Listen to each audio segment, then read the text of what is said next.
تو دیکھیے مسئلہ یہ ہے کہ بہتر یہ ہے کہ عورتیں جماعت نہ کریں، سب سے بہتر یہ ہے، اور علماء فقہائے احناف نے اس کو مکروہ تحریمی قرار دیا ہے، مطلب اپنی کتابوں میں لکھا ہے، حرام کے نزدیک لکھا ہے، لیکن بہت سی چیزیں ایسی ہوتی ہیں جو اصل کے اعتبار سے ممنوع قرار دی جاتی ہیں، لیکن حالات زمانہ کے اعتبار سے ان کے جواز کے پہلو نکلتے ہیں، اور یہ ایک مفتی ہی بتا سکتا ہے کہ کون سی چیز، یعنی ماہر مفتی جس کو دقت نظری حاصل ہو کہ کون سی چیز کس مقام تک کس وقت تک یہ حکم رکھے گی، کس وقت اس کا حکم بدل جائے گا۔ جیسے ایلوپیتھک کی دوائیں، ہومیوپیتھک کی دواؤں کا حکم بدلا، عورتوں کے لیے آرٹیفیشل جیولری کا حکم بدل گیا، گاؤں کے اندر جمعہ قائم نہیں ہوتا تھا، اب حکم بدل گیا۔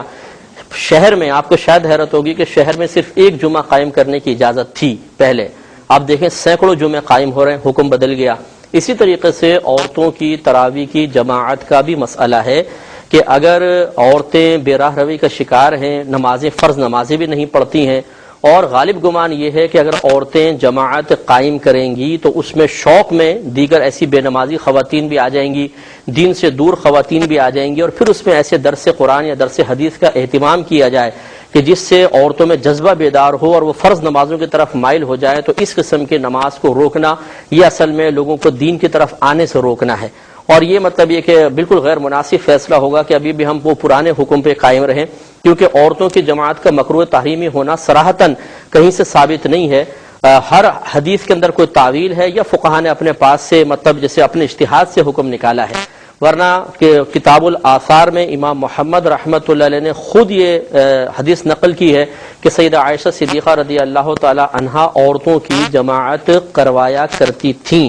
باقاعدہ یہ ثابت ہے۔ اور اس پر جو بعض علماء احناف نے یہ لکھا کہ یہ شروع اسلام کی بات تھی، اس کا تعاقب کرتے ہوئے صاحب فتح القدیر نے اس کا رد کیا ہے کہ شروع اسلام کی بات کیسے ہو سکتی ہے، جبکہ نبی کریم صلی اللہ علیہ وسلم کے اعلان نبوت کے بعد 13 سال تک آپ مکہ المکرمہ میں رہے، اور پھر آپ مدینہ منورہ آخری 10 سال میں آئے۔ جس وقت آپ نے ہجرت فرمائی تو سیدہ عائشہ صدیقہ رضی اللہ تعالی عنہا کی عمر 6 سال تھی، تو آپ فرماتے ہیں یقیناً اگر انہوں نے جماعت کروائی تو بلوغت کے بعد ہی کروائی ہوگی، تو پھر وہ مدینہ آ کر کم از کم 3 سال بعد انہوں نے جماعت کروائی ہوگی، تو 13 سال مکی زندگی کے 3 سال لے لیجیے، 16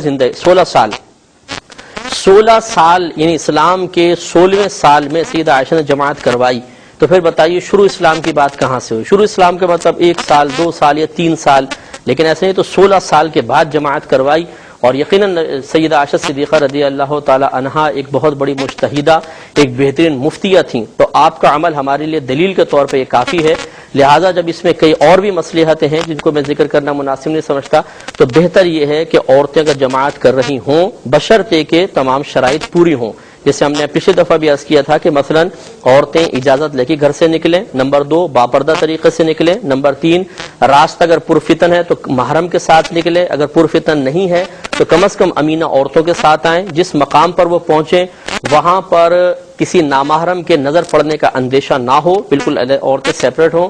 نمبر 7 اور جو امام ہو عورتوں کی وہ بالکل مسائل نماز سے مکمل طور پر واقف ہونی چاہیے، اور وہاں پہ عورتوں کا اجتماع فقط دین کی خاطر ہو، اللہ کی رضا کی خاطر ہو، یہ نہیں کہ آ کے غیبتیں چغلیاں کرنے کے لیے جمع ہو جائیں اور اپنے نام عمل خالی کر کے باہر نکلیں۔ اور پھر بھی ہمارا مشورہ یہ ہوگا کہ ایسی چیزوں کو عادت نہ بنایا جائے، جیسے اب رمضان میں تراویح آ رہی ہے، ٹھیک ہے کر لی، کبھی کبھار صلاۃ التسبیح کی جماعت ہو گئی، تو اس میں چونکہ کئی مصالح شرعیہ فی زمانہ نظر آتے ہیں، لہٰذا حکم جواز ہی ہونا چاہیے۔